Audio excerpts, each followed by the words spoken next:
Price lord. ನಮಗೆ ಕರ್ತನ ರಕ್ಷಕನೂ ಆಗಿರುವಂತಹ ಯೇಸು ಕ್ರಿಸ್ತರ ಅತಿ ಪರಿಶುದ್ಧವಾದ ನಾಮದಲ್ಲಿ ನಾನು ನಿಮ್ಮನ್ನು ಹೊಂದಿಸ್ತಾ ಮತ್ತೊಂದು ಸಂದೇಶ ಜೊತೆ ನಾನು ಮುಂದೆ ಬಂದೀನಿ. ದೇವರ ಹಸ್ತವು ತಾನೇ ಕಳೆದ ದಿನವೆಲ್ಲ ನಿಮ್ಮನ್ನು ನನ್ನನ್ನು ಆತ್ಮಿಕವಾಗಿ ವಾಕ್ಯಗಳ ಮೂಲಕವಾಗಿ ಬಲಪಡಿಸಿ ಚೈತನ್ಯಗೊಳಿಸಿ ಜೊತೆಗಾರರಾಗಿ ನಡೆಸ್ತಿದ್ದಾರೆ. ವೈಯಕ್ತಿಕವಾಗಿ ನಮ್ಮ ಅಗತ್ಯಗಳನ್ನ ಪೂರೈಸಿ ನಾವು ಕೈಟ್ ಮಾಡ್ತಕ್ಕಂಥ ಕೆಲಸಗಳನ್ನ ಆಶೀರ್ವದಿಸಿ ಕಾದು ಪೋಷಿಸಿ ಜೊತೆಗಾರರಾಗಿದ್ದು ನಡೆಸ್ತಿರೋದಕ್ಕಾಗಿ ದೇವರಿಗೆ ಸ್ತುತಿಯು ಘನವು ಮಹಿಮೆ ಸದಾ ಕಾಲವು ಸ್ವಂತವಾಗಿರಲಿ. ಆಮೇನ್. ಈ ದಿನದ ಸಂದೇಶದ ವಾಕ್ಯ ಭಾಗ ತೀತನಿಗೆ 2ನೇ ಅಧ್ಯಾಯದಲ್ಲಿ 3ನೇ ವಾಕ್ಯದಿಂದ 5ನೇ ವಾಕ್ಯದವರೆಗೆ. Titus chapter 2 word 3-5. ಅದೇ ಪ್ರಕಾರ ವೃದ್ಧ ಸ್ತ್ರೀಯರು ನಡತೆಯಲ್ಲಿ ಪರಿಶುದ್ಧತೆಗೆ ತಕ್ಕ ಹಾಗೆ ಇರುವವರಾಗಿದ್ದು, ಸುಳ್ಳಾಗಿ ದೂರುವವರು, ಮದ್ಯಾಸಕ್ತರು ಆಗಿರದೆ ಒಳ್ಳೆಯವುಗಳನ್ನು ಬೋಧಿಸುವವರಾಗಿರಬೇಕು. ಇದಲ್ಲದೆ ದೇವರ ವಾಕ್ಯವು ದೂಷಿಸಲ್ಪಡದಂತೆ ಯೌವನ ಸ್ತ್ರೀಯರು ತಮ್ಮ ಗಂಡಂದರನ್ನು ಮತ್ತು ಮಕ್ಕಳನ್ನು ಪ್ರೀತಿಸುವವರು, ವಿವೇಕವುಳ್ಳವರು, ಪತಿವ್ರತೆಯರು, ಮನೆಯಲ್ಲೇ ಕೆಲಸ ಮಾಡುವವರು, ಒಳ್ಳೆಯವರು, ತಮ್ಮ ಗಂಡಂದರಿಗೆ ಅಧೀನರೂ ಆಗಿರಬೇಕೆಂದು ವೃದ್ಧ ಸ್ತ್ರೀಯರಿಂದ ಕಲಿತುಕೊಳ್ಳಲಿ. ದೇವರಿಗೆ ಸ್ತೋತ್ರ. ನಾವು ವಾಕ್ಯ ಭಾಗ ನೋಡ್ತಾ ಇದ್ದೀವಿ ಪ್ರೀತಿದ ಮಕ್ಕಳೇ.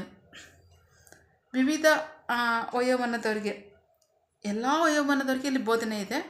ಅದರಲ್ಲಿ ಬಹಳ ಪ್ರಮುಖವಾಗಿ ಸ್ತ್ರೀಯರಿಗೆ ಇರ್ತಕ್ಕಂಥ ಬೋಧನೆ ಏನಂದರೆ, ವೃದ್ಧ ಸ್ತ್ರೀಯರಿಗೆ ಮೊದಲನೇದಾಗಿ ಏನು ಅಂತಂದರೆ, ನಡತೆಯಲ್ಲಿ ಪರಿಶುದ್ಧತೆಗೆ ತಕ್ಕ ಹಾಗೆ ಇರುವವರಾಗಿದ್ದು, ಸುಳ್ಳು ದೂರುವವರು, ಮದ್ಯಾಸಕ್ತರು ಆಗಿರದೆ ಒಳ್ಳೆಯವುಗಳನ್ನು ಬೋಧಿಸುವವರಾಗಿರಬೇಕು.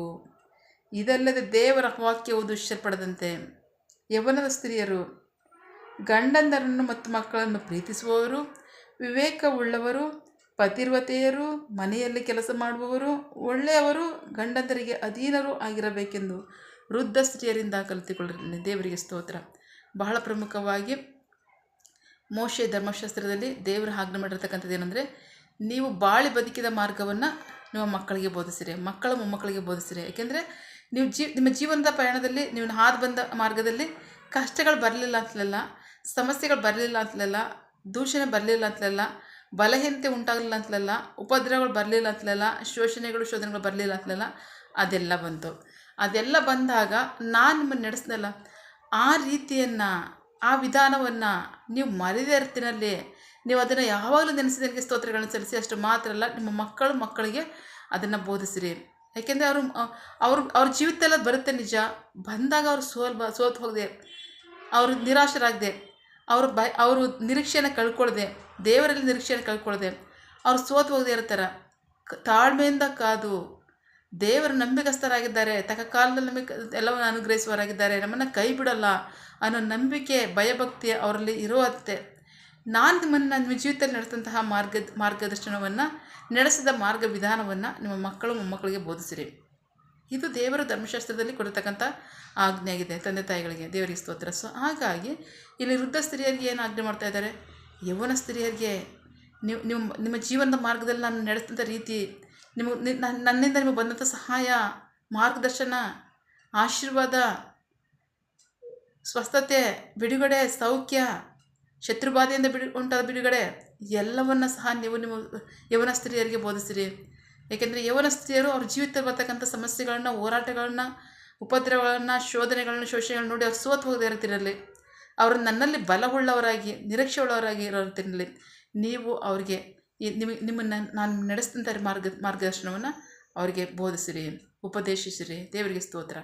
ಅದರಲ್ಲಿ ಏನು ಹೇಳ್ತಿದ್ದಾರೆ ದೇವರು, ಪರಿಶುದ್ಧರಾಗಿರ್ರಿ, ಮದ್ಯಾಸಕ್ತರಾಗಿರ್ಬೇಡ್ರಿ, ಸುಳ್ಳು ಹೇಳೋರಾಗಬೇಡ್ರಿ, ಸತ್ಯವನ್ನು ಹೇಳ್ರಿ. ಅಯ್ಯೋ ನಮ್ಮ ಜೀವನ ಹಿಂಗಿತ್ತು ಹಂಗಿತ್ತು, ಅಥವಾ ನಮ್ಗೆ ಏನು ಸಹಾಯ ಬರಲಿಲ್ಲ ಅಂತಲ್ಲ, ಸಹಾಯ ದೇವರಿಂದ ಬರಲಿಲ್ಲ ಅಂದರೆ ಇಷ್ಟು ದಿನ ನಾವು ಸುರಕ್ಷಿತವಾಗಿರೋಕ್ಕೆ ಸಾಧ್ಯನಾ? ಖಂಡಿತ ಸಾಧ್ಯವಿಲ್ಲ. ಮೇಲಿಂದ ಅದು ಬತ್ತಿದ್ದಕ್ಕೇ ಸುರಕ್ಷಿತವಾಗಿರ್ತಕ್ಕಂಥದ್ದು, ಮೇಲಿಂದ ಅದು ಬತ್ತಿದ್ದಕ್ಕೇ ಇಲ್ಲಿ ಆರೋಗ್ಯವಾಗಿರ್ತಕ್ಕಂಥದ್ದು, ಮೇಲಿಂದ ಅದು ಬತ್ತಿದ್ದಕ್ಕೇ ಇಲ್ಲಿ ಸಹಾಯ ಬರ್ತಕ್ಕಂಥದ್ದು, ಜೀವನ ನಡೀತಿರ್ತಕ್ಕಂಥದ್ದು. ದೇವರಿಗೆ ಸ್ತೋತ್ರ. ಸೊ ಹಾಗಾಗಿ ಆ ಮಾರ್ಗದರ್ಶನವನ್ನು ನೀವು ಮರೆದೇ ನೆನೆಸಿ ನನಗೆ ಸ್ತೋತ್ರಗಳನ್ನು ಸಲ್ಲಿಸಿ. ಅಷ್ಟು ಮಾತ್ರ ಅಲ್ಲ, ಯೌವನಸ್ಥರಿಗೆ ನಿಮ್ಮ ಮಕ್ಕಳು ಮೊಮ್ಮಕ್ಕಳಿಗೆ ಅದನ್ನು ಬೋಧಿಸಿರಿ ಅಂತ ಹೇಳ್ತಾರೆ. ದೇವರಿಗೆ ಸ್ತೋತ್ರ. ಸೊ ಅದಲ್ಲದೆ ನಮಗೆ ಬಹಳ ಚೆನ್ನಾಗಿ ದೇವರು ನಡೆಸಿದ್ರು, ನಮ್ಗೆ ಯಾವ ಕಷ್ಟನೂ ಬರಲಿಲ್ಲ ಅಂತ ಹೇಳಕ್ಕೆ ಬರಲ್ಲ. ಎಲ್ಲರ ಜೀವಿತಲ್ಲೂ ಸಹ ಬರುತ್ತೆ.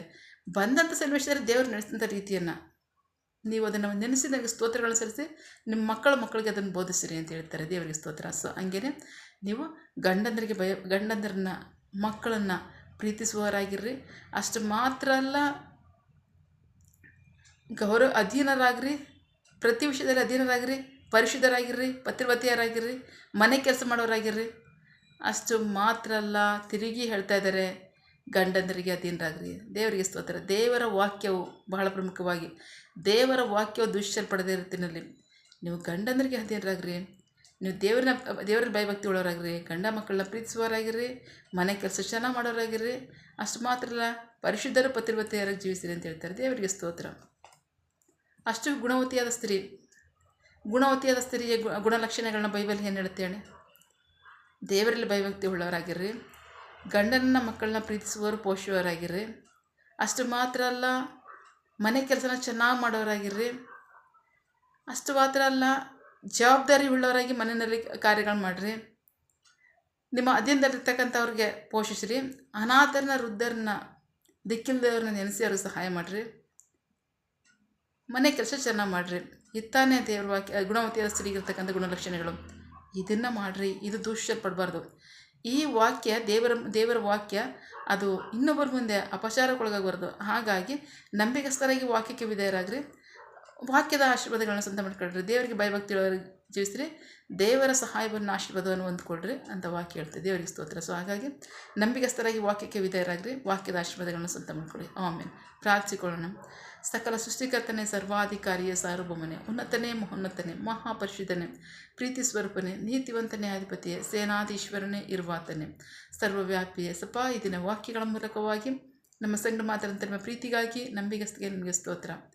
ವಾಕ್ಯ ಭಾಗದಲ್ಲಿ ಕರ್ತನೆ, ಯಾವ್ಯಾವ ವಯಸ್ಸಿನಲ್ಲಿ ಹೇಗೆ ಸ್ತ್ರೀಯರು ಜೀವಿಸಬೇಕು, ಹೇಗೆ ನೀವು ನಡೆಸ್ತಕ್ಕಂಥ ಮಾರ್ಗದರ್ಶನ ಏನು ಅನ್ನೋದನ್ನು ಒಬ್ಬರಿಗೊಬ್ಬರು ಪ್ರೀತಿಯಿಂದಲೂ, ವಿಶ್ವಾಸದಿಂದಲೂ, ಭಯಭಕ್ತಿಯಿಂದಲೂ, ನಂಬಿಕೆಯಿಂದಲೂ, ಸುಳ್ಳು ಹಾಡದ ಥರ ಒಬ್ಬರಿಗೊಬ್ಬರು ಅದನ್ನು ಹಂಚಿಕೊಂಡು ನಿಮ್ಮಲ್ಲಿ ಬಲವುಳ್ಳವರಾಗಿ ನಿಂತು, ಅಷ್ಟು ಮಾತ್ರ ಅಲ್ಲ, ಅವರು ಗಂಡನನ್ನು ಮಕ್ಕಳನ್ನು ಪ್ರೀತಿಸುವವರು, ಪೋಷುವವರು ಆಗಿ, ಅಷ್ಟು ಮಾತ್ರ ಅಲ್ಲ ದೇವರೇ, ಗಂಡನರಿಗೆ ಅಧೀನರಾಗ್ರಿ ಅಂತ ಹೇಳ್ತಿದ್ದೀರಾ. ಪರಿಶುದ್ಧರು ಪತಿವ್ರತೆಯರಾಗಿ ಜೀವಿಸ್ತೀರಿ ಅಂತ ಹೇಳ್ತೀರಾ. ಹಾಗೆ ಜನರು ವಾಕ್ಯಕ್ಕೆ ನಂಬಿಗಸ್ಥರಾಗಿ ವಿಧೇಯರಾಗಿ ಜೀವಿಸ್ತೀರಿ. ನಿಮ್ಮ ವಾಕ್ಯದ ಆಶೀರ್ವಾದಗಳನ್ನ ಅವರ ಕುಟುಂಬಗಳು ಸ್ವಂತ ಮಾಡಿಕೊಳ್ಳಿ. ಆಮೇನ್. ನಿಮಗೆ ಮಹಿಮೆಯಾಗಲಿ, ನಿಮ್ಮ ಜನರಿಗೆ ಆಶೀರ್ವಾದವಾಗಲಿ. ಆಮೇನ್. ನಿನ್ನ ಜನರು ಕೈ ಮಾಡ್ತಕ್ಕಂಥ ಕೆಲಸವನ್ನು ಆಶೀರ್ವದಿಸು. ಅವರ ಅಗತ್ಯಗಳನ್ನ ಪೂರೈಸು, ಕೊರತೆಗಳನ್ನ ನೀಗಿಸು. ಆಮೇನ್. ಯಾವ ಕಾರ್ಯದಲ್ಲಿ ಅವರು ನಿರೀಕ್ಷೆ ಉಳ್ಳವರಾಗಿದ್ದಾರೆ, ಮಕ್ಕಳ ವಿದ್ಯಾಭ್ಯಾಸ, ಆರೋಗ್ಯ, ಅವರ ಜೀವನ ಅವಶ್ಯಕತೆಗಳ ಅಗತ್ಯಗಳು, ಯವನಸ್ಥರ ವಿದ್ಯಾಭ್ಯಾಸ, ಆರೋಗ್ಯ, ಅವರ ಜೀವನ ಅವಶ್ಯಕತೆಗಳ ಅಗತ್ಯಗಳು, ಕೆಲಸ, ಬಿಸಿನೆಸ್, ಸೇವೆ, ವಿವಾಹ ಕಾರ್ಯ, ವಯಸ್ಸಾದವರ ಜೀವನ ಅವಶ್ಯಕತೆಗಳ ಅಗತ್ಯಗಳು, ಆರೋಗ್ಯ, ಸೇವೆ, ಯಾವ ಕಾರ್ಯದಲ್ಲಿ ಅವರು ನಿರೀಕ್ಷೆ ಉಳ್ಳವರಾಗಿದ್ದಾರೆ, ಆ ಕಾರ್ಯದಲ್ಲಿ ತಕ್ಕ ಸಮಯದಲ್ಲಿ ನಿಮ್ಮ ಚಿತ್ತಾನುಸಾರವಾಗಿ ಅದನ್ನು ಹೊಂದಿಕೊಳ್ಳಿ. ಆಮೇನ್. ನೀವು ಹಾಗೆ ಮಾಡೋ ಪ್ರೀತಿಗಾಗಿ ನಂಬಿಗಸ್ತಿಗೆ ನಿಮಗೆ ಸ್ತೋತ್ರ. ನಮ್ಮ ಪ್ರಾರ್ಥನೆ ನೀವು ಕೇಳಿದ್ದೀರಾ, ಅದರಂತೆ ನಡೆಸಿರೋದಕ್ಕಾಗಿ ಸ್ತೋತ್ರ.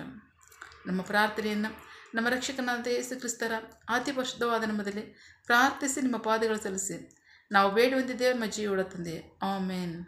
God bless you all. ದೇವರು ತಾನೇ ದಿನ ವಾಕ್ಯಗಳ ಮೂಲಕವಾಗಿ ನಮ್ಮ ಸಂಗಡ ಮಾತನಾಡಿದ್ದಾರೆ, ನಮ್ಮನ್ನು ಆಶೀರ್ವದಿಸಿದ್ದಾರೆ. ಆಮೇನ್. All the best.